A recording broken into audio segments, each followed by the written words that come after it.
Well, again, just another disappointing game at the end of the day. We were physically whipped, if you will, in the second half. I thought that the first half we created a little momentum there on the second drive of the game when we went down and went up 7-0. Defensively, boy, we played lights out. We forced Chattanooga to punt 6 out of their first 7 possessions. Our mental toughness has got to continue to improve. We were playing good field position football, tie game 7-7, have no success moving the ball off the goal line, so we have to punt deep in our end zone, get a low kick. They return it for a touchdown 14-7, and it was like we just never could regain any momentum from that point, something that's plagued us this entire year. The last couple touchdowns of the game, we just got guys, 2 guys got caught in a gap on the short yardage runs trying to stop them. You always wonder what the psyche of your team is when you're getting beat as badly as we were in the second half. So you wake up Sunday morning, the first thing I always look at is how does our PAT field goal block team play. I learned that a long time ago. They just get scored on. How hard do they go to try to block the extra point? And that's always a telltale sign of the type of team that you have. And then late in the game, the second to last PAT they kicked, we're rushing just as hard as we were on the first one and actually blocked the kick. It went through the uprights. So that tells me we got a bunch of fighters on our team. They're willing to stay in the fight, but we're still plagued by turnovers. Headed into last week, we're last in the country in turning the ball over. And we were tied for last with some other poor team for turnover margin. And, of course, we've had 2 turnovers in the game that were costly turnovers at that particular time that led to 2 touchdowns for Chattanooga. We're still having trouble stopping explosive plays and creating explosive plays on offense. And then special teams, we're just making critical mistakes. So there's a lot to clean up. It's the same message each week. Let's eliminate explosives. And on offense, I think we're creating them. We're just not capitalizing on them. We're missing on some deep balls. There's some runs that could have been explosive runs that, we're not getting. And then the special teams were just really inconsistent. And again, all those things are qualities of a team that's sitting here 1-7 right now. But had a good meeting last on Monday. Our guys are still in good spirits. They don't like it. We're all frustrated.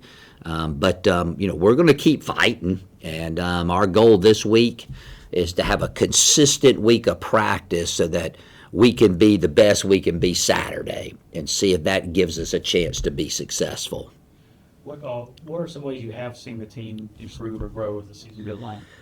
Well, I think at the end of the day, all the things that I mentioned, we're getting better in those areas, but we're not doing it enough, not doing it consistently. And I guess that would be the word that I would say is just a consistent effort. Therefore, 3 or 4 series, man, we look like Southern Conference champs, and then we go 3 or 4 series and we look like that we haven't stepped on the football field. And, of course, that comes down to coaching.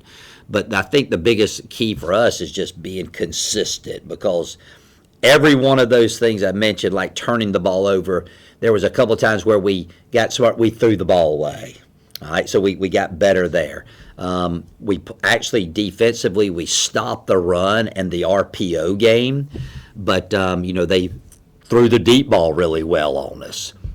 So it's just not one thing, Joey. And the most frustrating thing is, I told the team Monday, my name's on it. It doesn't matter if we're playing a lot of freshmen. It doesn't matter, we got injuries like everybody does. My name's on it. And it's just we have to figure out a way to be more consistent for 60 game minutes each and every Saturday. And that's our goal this week, and you do that through practice and repetition. When you're going through a season like this, what are some lessons that the team can learn individually as you go through this? Well, there's a lot of lessons that you can learn. I think the first thing is I remind the team that it's a privilege to be in the situation that we're in as college coaches and college football players. You know, a long time ago, we all prayed to be college coaches and we all prayed to be college football players. So the pressure that goes with that is a great privilege, and be grateful for that opportunity, even though it's not going your way.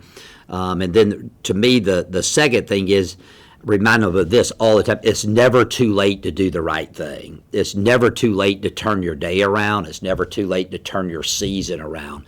Now, in other people's minds, it may be too late, but in the arena and being a competitor, today would be a great day to have a great practice. And then get up tomorrow and do the same thing. And winning on Saturday would be an awesome feeling after the type of games we've had up to this point. So that'd be the biggest thing. Be grateful for the privilege that we have, and it's never too late to do the right thing. And hopefully we can put it all together this week and try to get a win on Saturday versus Wofford. So, but this week you go back on the road, you play Wofford. Just talk about what you've seen from them and the problem they pose. Defensively, right now is where they're hanging their hat. They're one of the top defenses, not only in the Southern Conference, but in the entire nation. They're really good at stopping the run. They do not give explosives up, and they're opportunistic. They've scored a lot of defensive touchdowns this year, or put their offense in a great position to score. Offensively, they're more of a pro style.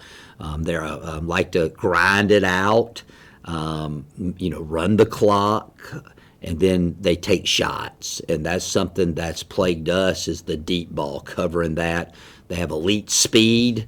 It's key positions at the receiver spot. And then, right now, they're really solid in their special teams. I think they're have the third or fourth best special teams unit in our league.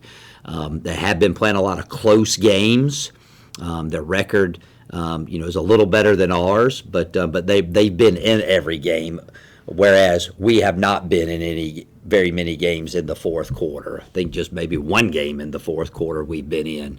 I think they're going to want, they're the type of team right now that looks like on paper that a 7-6 ball game, is kind of how they've been playing a little bit. But again, they do have explosive receivers, and defensively they create a lot of havoc.